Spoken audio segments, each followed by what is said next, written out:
જય શ્રી કૃષ્ણ બધાઈને. Welcome back to our new vlog. આજે આપણે જાણીએ છીએ જામનગરથી 16 કિલોમીટરના અંતરે આવેલું સપડા ગામ છે. ત્યાં સિદ્ધિ વિનાયક દાદાનું મંદિર છે. ત્યાં આપણે દર્શન કરવા જઈ રહ્યા છીએ. તો તમને બધી માહિતી આપું અને દર્શન કરાવું, કુદરતી સૌંદર્ય પણ બતાવું. તમે પહેલી વાર મારો વિડીયો જોતા હોય તો ચેનલને સબસ્ક્રાઈબ કરવાનું ન ભૂલતા. અમારી સાથે ઘણા નવા સબસ્ક્રાઈબર જોડાણા છે, એ બધાનો ખૂબ ખૂબ આભાર. આ છે વિજરખી ડેમ.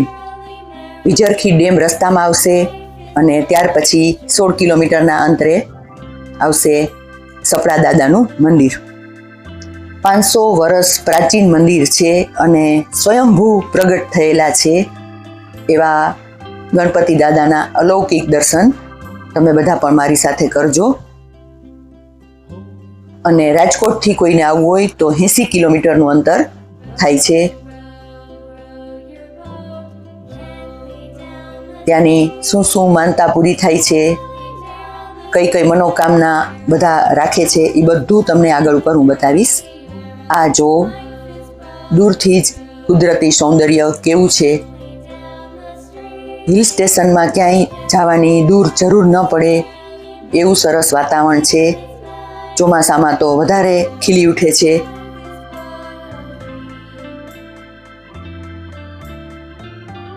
આ દૂરથી જે પ્રતિમાના દર્શન થાય છે એ 33 ફૂટ ઊંચી અને 20 ફૂટ પહોળી પ્રતિમા છે. આ તો તમને મેં દૂરથી નજારો બતાવ્યો, ત્યાં નજીક જઈને પણ હું બધું બતાવીશ. પણ પહેલાં આપણે મુખ્ય મંદિરના દર્શન કરી લઈએ.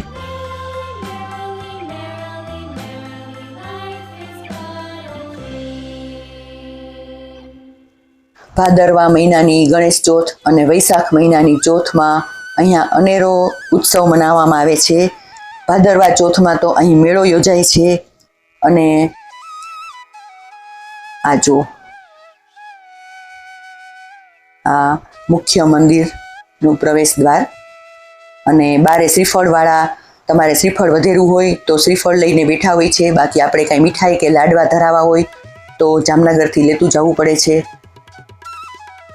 આજુબાજુનું લોકેશન જુઓ. આ સિદ્ધિ વિનાયક દાદા સપડા મંદિર. દર મંગળવારે અહીંયા ખૂબ જ પ્રમાણમાં ભાવિક આવે છે. અને આમ પરિસર બહુ જ મોટું અને રળિયામણું છે. આ સ્વયંભૂ પ્રગટ થયેલા છે. અને ખાસ એ વાત કે જમણી સૂંઢના ગણપતિ દાદા છે. અને અહીં લોકો અનેક માનતા રાખે છે અને પૂરી થાય એટલે સોપારી, સાકર, લાડવા, મીઠાઈ બધું દાદાને નૈવેદ્ય ધરી જાય છે. આ તમને નજીકથી પણ દાદાના દર્શન કરાવું. એના અહીં 12 નામ લખેલા છે ગણપતિ દાદાના. એ બોલવાથી બહુ બધા વિઘ્નોનો નાશ થાય છે એવી લોકવાયકા છે. તો તમે આનો સ્ક્રીનશોટ પાડી લેજો. અને જે કોઈને ગણપતિ દાદાનો પ્રસાદ કરાવવાનો હોય, ચોથનો કે સંકટ ચોથનો, એનું બધી અહીં વિગત લખવાની હોય છે. અને બાપુના નંબર પણ નીચે આમાં બોર્ડમાં લખેલા છે. આ માહિતી હોય તો કોઈને સારું રહે. અને આ સાઈડ જમણી બાજુ નાળિયેર વધારવાનું છે, અંદર ક્યાંય નાળિયેર વધારવાનું નથી. તો એ પણ બધું તમને હું બતાવું. દિવાળી પછી જે પહેલો રવિવાર આવે ત્યારે અહીંયા અંડકોટના દર્શન થાય છે. ખેડૂતો માનતા રાખે છે એનો પાક ઉંદર ખરાબ ન કરે માટે પથ્થરની માનતા રાખે છે.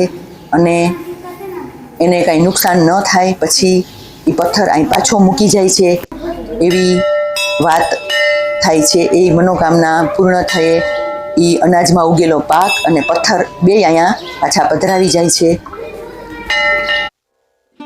જો આ છે ગણપતિ દાદાનું વાહન મૂષક ઉંદર. લાડુ ખાતા ઉંદરની પ્રતિમા બહુ સુંદર રીતે અહીં મૂકેલી છે. આ છે હવનકુંડ.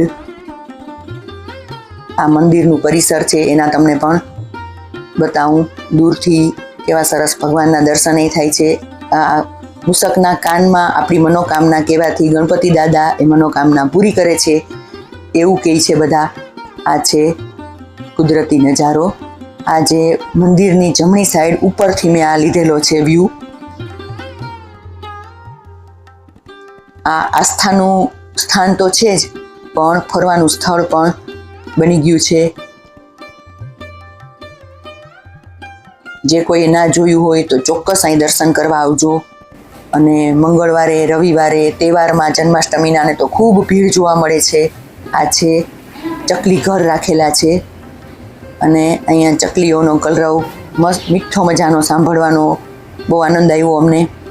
અમે આ રવિવારે 11 થી 12 વચ્ચેના સમયમાં ગયા છીએ, એટલે સવારનો ટાઈમ છે તો થોડોક ટ્રાફિક ઓછો નડ્યો, બાકી રવિવારે સાંજે બહુ ટ્રાફિક હોય છે.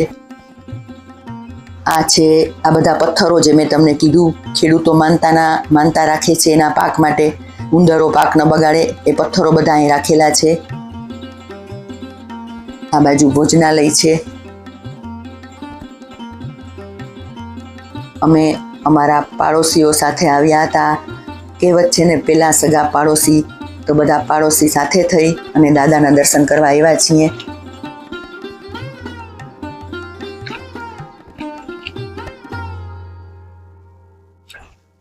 હવે અમે સામે જે વિશાળ પ્રતિમા છે 33 ફૂટ ઊંચી, ત્યાં તમને જઈને દર્શન કરાવું.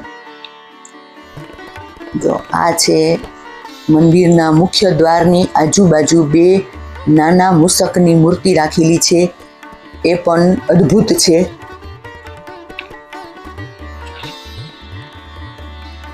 આ છે સામે વિશાળ પ્રતિમા. 15 થી 20 પગથિયા છે અને સહેલાઈથી ચડી શકાય એવું છે.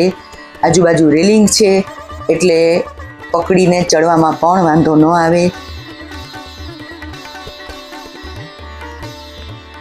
તમે કોમેન્ટમાં મને જરૂર કહેજો તમને વિડીયો કેવા લાગે છે.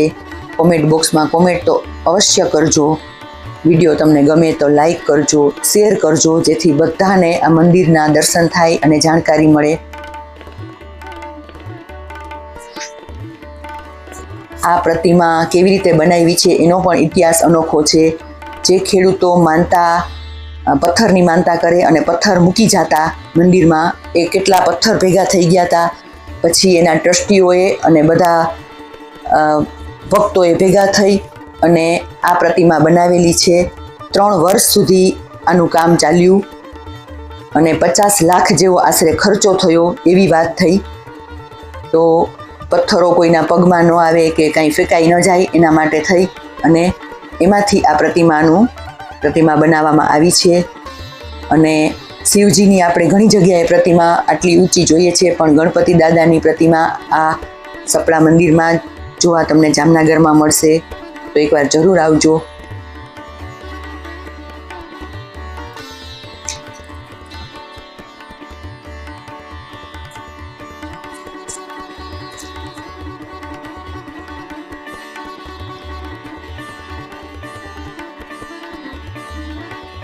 હવે હું આ વ્લોગને બસ વિરામ આપવા જઈ રહી છું.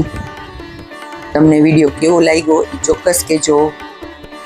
બધાયનો ખૂબ ખૂબ આભાર મારો વિડીયો જોવા બદલ. જય શ્રી કૃષ્ણ. આવજો. ફરી મળીશું નવા વ્લોગમાં. ત્યાં સુધી આવજો. તો બોલો મારી સાથે, ગણપતિ બાપ્પા મોરિયા.